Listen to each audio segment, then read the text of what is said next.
Did I see LeBron James pouting all game long? Did I see the bad body language from LeBron? Absolutely. Did I see him not putting forth the defensive effort and getting back in transition? Did I see your best player, your franchise player, Luka Doncic, complaining after every single call? You damn right I did. But JJ, why don't they care? 일단 레이커스는 이번 시즌 22승 11패를 기록하고 있습니다. 언뜻 보면 아직까지는 괜찮은데 라고 생각할 수도 있죠. 하지만 패배한 경기들의 내용을 보면 심상치가 않습니다. 12월에 진 경기들이 전부 두 자릿수 점수차 패배였기 때문입니다. 레이커스에는 르브론 제임스와 루카 돈치치가 있습니다. NBA 역사상 손에 꼽히는 재능 두 명이 한 팀에 있는 거예요. 네임밸류만 생각하면 마음만 먹으면 누구랑 붙어도 언제든 찍어 눌러버릴 수 있을 것 같죠. 그런데 현실은 뭔가가 크게 잘못돼 가고 있습니다. 예정대로 득점은 많이 내고 있지만 결국 공격으로는 덮을 수 없는 문제가 나오고 있죠. 수비는 전혀 상대방에게 위협이 되지 못하고 때로는 아예 수비하려는 의지 자체가 없어 보일 지경입니다. 공격만으로는 결국 정상에 도전할 수 없다는 건 역사가 증명하고 있기 때문에 하루빨리 괜찮아 보이는 팀에서 공수양면이 탄탄한 팀이 되어야 합니다. 루카 돈치치는 올해도 MVP급 퍼포먼스를 보여주고 있습니다. 이번 시즌 올스타 팬투표 역시 현 시점 서부 1위를 달리고 있죠. 그리고 부상 전까지는 오스틴 리브스도 올스타급 폼이라는 평가가 나오고 있었습니다. 올 시즌 전체 경기 중 레이커스가 제대로 된 로스터를 가동한 건 고작 2경기뿐인데 현재 시즌의 3분의 1을 승리로 가져가고 있다는 건 여전히 긍정적인 포인트고 그들이 만들어낸 쇼타임 하이라이트는 정말 놀란 만큼 멋지죠. 하지만 처참한 수비력이라는 언제든 질 수 있다는 약점을 가지고 있는 레이커스는 하루빨리 이 부분에 대한 대비책을 마련해야만 했습니다. 그러나 무너진 수비력이라는 큰 공백은 하루아침에 해결되는 문제가 아니었고 지난 12월 속수무책으로 무너졌습니다. 이번 시즌 초반 레이커스는 분명 아주 뜨거웠지만 12월로 넘어가면서 레이커스는 완전히 다른 팀이 됐죠. 단순히 슬럼프라고 하기 힘들 정도로 그냥 경기를 보면 이거 진짜 위험한데? 라는 생각이 들었던 한 달이었죠. 결국 레이커스가 거둔 12월 성적은 총 5승 7패, 그 중에서도 마지막 5경기는 1승 4패를 기록했습니다. 아까 앞서 말씀드린 대로 모두 두 자리 점수차 이상으로 말이죠. 12월 펼친 12경기 동안 누적 득실은 마이너스 94점. 이 모든 과정에서 선수들이 노골적인 수비 문제를 드러내버리자 감독도 더 이상 포장하려고 하지 않았습니다. 이들의 문제는 단순하죠. 레이커스는 돈치치, 리브스, 르브론을 중심으로 파괴적인 공격력을 보여주면서 수비에서는 나머지 선수들이 거칠고 끈질기게 중요한 순간에 필요한 만큼만 상대를 제어해주는 팀으로 설계됐는데 시즌이 진행될수록 이러한 공식은 완전히 무너져 내렸을 뿐입니다. 수비력은 말 그대로 최악의 수준으로 떨어졌고 3인방의 공격은 그걸 덮을 만큼 꾸준하지 못했습니다. 특히 부상으로 3명이 동시에 나오는 경기가 줄어들면서 더 심해졌죠. 시즌 초반엔 진심 파이널에 도전해볼 만한데 싶던 팀이 12월 성적을 기점으로는 이제는 너무 쉽게 깨질 것 같은 팀으로 보입니다. 여러가지 기록에서 나타난 숫자들은 정말 잔인할 정도로 정확합니다. 레이커스의 디펜시브 레이팅은 118.5로 리그 25위에 해당하는 반면 오펜시브 레이팅은 117.1로 리그 탑 7에 해당하는 수준입니다. 레이커스는 리그 어떤 팀과 비교해도 득점력에서는 밀리지 않지만 상대를 막아야 할 때 전혀 막지 못하고 있죠. 그리고 더 심각한 부분은 이 언밸런스한 공수의 격차가 줄어드는 게 아니라 점점 벌어지고 있다는 점입니다. 12월 한 달만 따로 기록을 살펴보면 레이커스의 디펜시브 레이팅은 리그 29위까지 떨어졌죠. 12월 5승 중 4승은 한 자릿수 점수차였고 반대로 7패는 전부 두 자릿수 점수차였습니다. 즉 코트 마진이 너무나 형편이 없다는 얘기죠. 승리를 위한 안전장치가 너무 부족한 셈입니다. 비등한 경기에서도 한번 무너지기 시작하면 그냥 순식간에 지는 경기가 되는 거죠. 지난달 레이커스는 상대 팀에게 경기당 120.3점을 내주면서 어시스트 턴오버 비율도 1.53으로 리그 최악의 수준이었는데요. 이 부분 역시 하위 5팀에 들어가는 수치였죠. 턴오버는 실점과 뗄래야 뗄 수 없는 포인트로 이 많은 턴오버들은 대부분 그냥 실점으로 이어졌습니다. 레이커스는 턴오버로 인해 상대에게 경기당 20.3점을 헌납하고 있었죠. 턴오버 그 자체로도 문제지만 그와 동시에 트랜지션 수비도 문제가 있습니다. 약점이던 수비가 완전히 무너지니까 결국 공격도 흔들리기 시작하죠. 12월 오펜시브 레이팅에서 115.3으로 리그 15위를 기록하며 그저 평범한 수준의 공격력으로 다운그레이드 됐습니다. 즉 더 이상 확실한 공격력으로 수비의 문제를 지우는 플랜은 불가하다는 거였죠.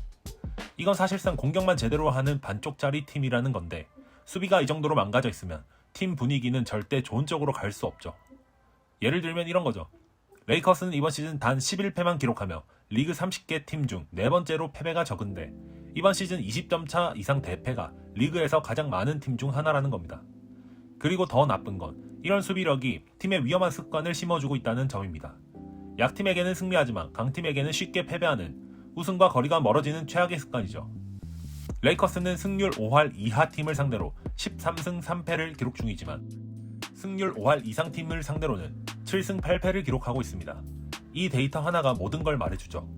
공격력으로 찍어 누를 수 있는 상대에게는 좋은 모습을 보여줄 수 있지만 터프하고 에너지 넘치고 강한 압박을 보여주는 강팀에게는 힘을 쓰지 못한다. 이번 시즌 레이커스가 강팀 상대 경기를 할 때면 이미 결말을 아는 드라마를 다시 보는 것 같은 느낌을 줍니다. 활동량이 밀리고 점점 벌어지고 마지막엔 가비지 타임. 상대의 젊음과 운동 능력이 느리고 무기력해 보이는 레이커스와 비교되면서 더 선명하게 느껴집니다. 이 패턴은 이번 시즌 거의 모든 패배에서 반복됐고 전혀 달라지는 모습이 없습니다. 마지막 패배 경기인 디트로이트전에서도 레이커스는 대부분의 시간 동안 끌려갔고 결국 128대 106으로 시즌 6번째 20점 차 이상 대패를 기록했습니다. 그리고 그중 5번이 승률 5할 이상 팀을 상대로 기록되었죠. 레이커스가 25-26 시즌에 진심으로 우승을 꿈꾼다면 지금과는 완전히 다른 수비가 필요합니다. 지금 이 수비로는 절대 불가능하죠. 그리고 이 현실을 누구보다도 직시하고 있는 사람이 있습니다. 바로 감독 JJ 레딕이죠. 레딕 감독이 공개적으로 하는 말을 제대로 들어보면 이건 단순히 전술이나 로스터의 문제가 아니라는 게 보입니다. 그것보다 훨씬 더 심각한 문제라는 거죠. 레딕은 이제 감독 2년차입니다. 보통 젊은 감독들은 첫 1, 2년 동안은 말을 아끼고 선수들로부터 신뢰를 쌓으려고 하죠. 그런데 레딕은 달랐습니다. 레딕은 선수 시절부터 원래 감정을 숨기는 스타일이 아니었는데 경기 후에 불만이 있으면 말투든 답변의 길이든 그게 그대로 드러나는 편이죠. 그리고 12월에 레이커스는 그를 계속 폭발 직전까지 몰고 갔습니다. 12월에 레이커스는 시즌 첫 연패를 기록했습니다. 사실 시즌의 4분의 1이 지나서야 연패가 나왔다는 건 상당히 긍정적인 부분인 건데 이들에게는 매우 아프게 찾아왔죠. 첫 연패를 3연패에서 끊어냈지만 전부 15점 차 이상 가비지 게임을 기록했습니다. 이건 뭔가 문제가 있다 수준이 아니라 당장 고쳐야 한다는 적신호였습니다. 그리고 그 시기에 레딕만큼 문제를 똑바로 보고 분노한 사람은 없었습니다. 레딕 감독은 결코 이 문제를 돌려 말하지 않았죠. 지금 우리는 수비를 너무 못하고 있다. 지금 우리는 수비력이 너무 부족하다. 이런 식으로 더 직설적으로 오픈합니다. Guys will say they want to win. The care factor to me is like, do I care enough to actually do what I'm supposed to do and just do it consistently? And that's really what the championship habits are, and that's what we don't have right now. 그리고 레딕 감독은 여기서 멈추지 않았죠. 레이커스에 진짜로 수비하고 허슬하는 선수가 충분하냐는 질문에 레딕 감독은 아니요 라고 단호하게 대답했죠. 그는 팀이 진흙탕에 빠져 있다고 표현했고 선수들의 프로페셔널리즘 자체를 공개적으로 비판했습니다. 이건 레딕이 헛된 말을 하는 게 아니라 감독이 정말로 본인 팀의 로스터가 자기가 요구하는 기본적인 기준을 충족할 수 있는지에 대해 확신하지 못하고 있다는 뜻이었죠. 그리고 최근 경기들을 보면 레이커스 문제의 핵심은 로스터 구성이나 부성이 아니라 워크애식, 허슬과 같은 부분이 크다는 게 더 확실히 느껴지고 있죠. 이 말은 결국 팀의 가장 큰 스타 2명, 르브론 제임스와 루카 돈치치로 이어질 수밖에 없습니다. LA 레이커스에는 지금 누구도 입 밖으로 꺼내고 싶지 않은 불편한 사실이 있죠. 루카와 르브론은 분명 팀의 핵심이고 이런 슈퍼스타 듀오를 갖는다는 건 엄청난 포텐셜도 주지만 동시에 엄청난 리스크도 같이 따라온다는 점입니다. 먼저 르브론부터 말해보죠.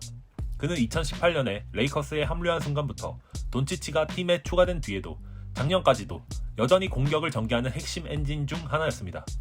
수비에서도 르브론은 최소한 괜찮은 수준을 늘 유지했죠. 하지만 이번 시즌은 다릅니다. 이번 시즌 르브론의 수비에서 공헌도가 확실히 좋지 않습니다. 팀 수비 득실 기여도에서 마이너스 0.4를 기록하고 있는데 경기를 보면 그 수치가 이해가 되죠. 물론 여전히 미친 체이스다운 블록이나 기가 막힌 스틸에 이은 덩크를 간간히 보여줄 수 있죠. 하지만 대부분의 일반적인 포지션에서는 집중력이 떨어져 보이고 에이징 커버로 인해 빠른 상대를 따라가지 못하는 장면도 자주 나옵니다. 이제 물론 41살이라는 걸 고려해야겠죠. 누구도 르브론이 전성기 때처럼 수비에서도 경기를 지배하길 기대하진 않을 겁니다. 하지만 리그 최악 수비 수준의 팀이 되어버린 레이커스에서 그 누구도 쉬엄쉬엄 뛸 수 없는 상황이죠. 그가 코트에 있었던 433분 동안 레이커스는 100번의 포지션당 121.9점을 내줬습니다. 이건 팀 로스터에서 최악의 기록이었고 그 시간 동안 팀의 득실 마진은 마이너스 59점이었습니다. 근데 이게 르브론만의 문제라면 그래도 어느 정도 감당할 수는 있겠죠. 진짜 문제는 루카 돈치치도 비슷한 수비 구멍을 동시에 보여준다는 겁니다. 루카는 수비에서 거의 존재감이 없고 시즌이 진행될수록 그게 더 노골적으로 드러나고 있습니다. 레이커스의 슈퍼스타 듀오는 누구랑 붙어도 득점에선 밀리지 않지만 둘 다 그 누구도 막지 못하는 수준인 셈입니다. 루카의 수비 거원도는 예전부터 계속 의심받아왔던 부분이죠. 그런데 지금 상황은 단순한 논쟁거리 수준이 아닙니다. 명예의 전당 헌액자이자 인디애나 페이서스의 레전드 레지 밀러가 피스톤즈전 해설 도중 생방송에서 루카를 콕 집어 얘기했습니다. 그는 도움 수비를 가야 하는 상황에서 전혀 움직이지 않아 놓고 결과가 나쁘면 짜증난다는 제스처만 한다는 팩폭이었죠. 근데 이 부분이 그닥 놀라운 부분이 아닌 게 루카의 수비 약점은 지난 2월 전 매버릭스 GM 니코 해리슨이 그를 앤서니 데이비스와 트레이드한 이유 중 하나로도 언급했기 때문이죠. 이제 그 요인이 대대로 드러나고 있는 겁니다. 현재 레이커스의 핵심 트리오 돈치치, 르브론, 리브스 조합은 수비적으로 많이 부족합니다. 지난 정규 시즌 셋이 같이 뛴 423분 동안 100포제션당 117.7점을 허용했고 셋이 함께 미네소타를 상대했던 지난 플레이오프에서 레이커스는 딱 한 경기만 이겼었죠.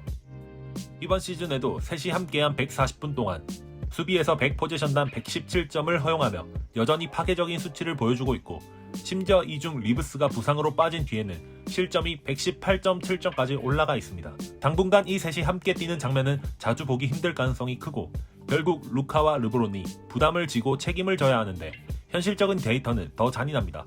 돈치치와 르브론이 리브스 없이 함께 뛴 261분에서 레이커스는 100포제션당 124점을 허용했기 때문이죠.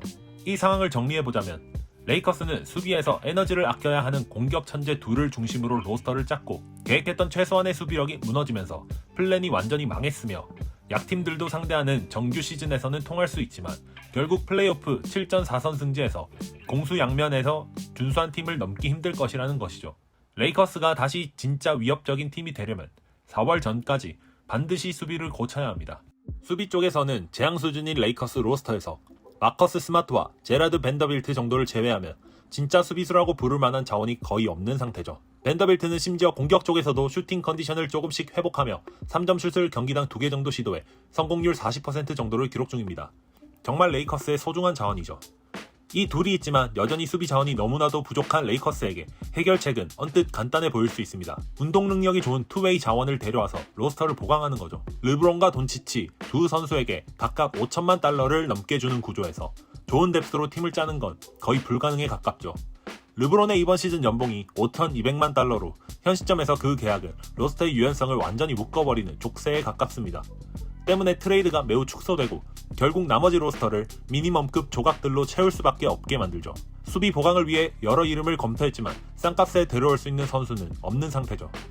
세크라멘토의 키온 앨리스가 대표적인 타겟이었고 뉴올리언스의 트레이 머피나 허브 존스도 노렸죠. 하지만 2월 5일 트레이드 데드라인까지도 이런 영입은 거의 불가능해 보이는 상황입니다. 레이커스가 트레이드에 쓸 수 있는 1라운드 픽은 하나뿐이고 다른 팀들은 레이커스의 젊은 자원을 유용한 자원으로 보지 않습니다. 그래서 지금 분위기대로면 레이커스는 이 로테이션 그대로 플레이오프에 들어갈 가능성도 있습니다. 현 상황에서 최선의 라인업을 뽑아보자면 루카 돈치치, 오스틴 리브스, 루이 하치무라, 르브론 제임스, 디안드레 에이튼 이렇게 5인데 근데 이 조합은 이번 시즌 함께 뛴 시간이 고작 85분이라 뭐가 진짜고 뭐가 표본의 함정인지 아직까지 알기 어렵습니다만 이 라인업은 디펜시브 레이팅 123을 기록하면서 리그 30위 워싱턴 위저즈보다도 나쁜 수준을 보여주고 있기 때문에 기대가 어려워 보이죠. 즉 이 팀은 결국 막대한 공격력보다 수비의 구멍이 더 큰 구조이기 때문에 만약 레딕이 정상 작동하는 수비 시스템을 못 찾는다면 최악의 결과 플레이오프 탈락도 생각해봐야 할 겁니다. 희망이라면 새해 들어서 선수들에게 집중력과 팀에 대한 헌신이 생겨나는 건데 정말 기적과 같은 일이겠죠. 누구도 레이커스가 새해에 갑자기 엘리트 수비력을 갖춘 팀이 되길 기대하진 않습니다. 하지만 포지션마다 최소한 최선을 다한다는 건 기본이 되어야 할 것입니다. 시간은 충분합니다. 이 충분한 시간 안에 수비 문제를 해결하느냐에 따라 다크호스가 될지 또 한 번의 조기 탈락이 될지 갈리게 되겠죠. 도파민 싹 도는 공격력과 아무도 노력하지 않는 수비력을 가진 팀, 그게 바로 지금의 레이커스를 요약한 문장입니다. 르브론과 돈치치를 함께 품은 선택이 팀을 재앙으로 몰고 가는 결정이었을지 아니면 올 시즌 아직도 뭔가 갑자기 딱 맞아떨어지면서 포텐이 터질 수 있을지 댓글로 여러분의 생각을 남겨주세요. 오늘 영상이 좋았다면 구독, 좋아요 부탁드리면서 더 흥미로운 다음 소식으로 찾아뵙겠습니다. 감사합니다.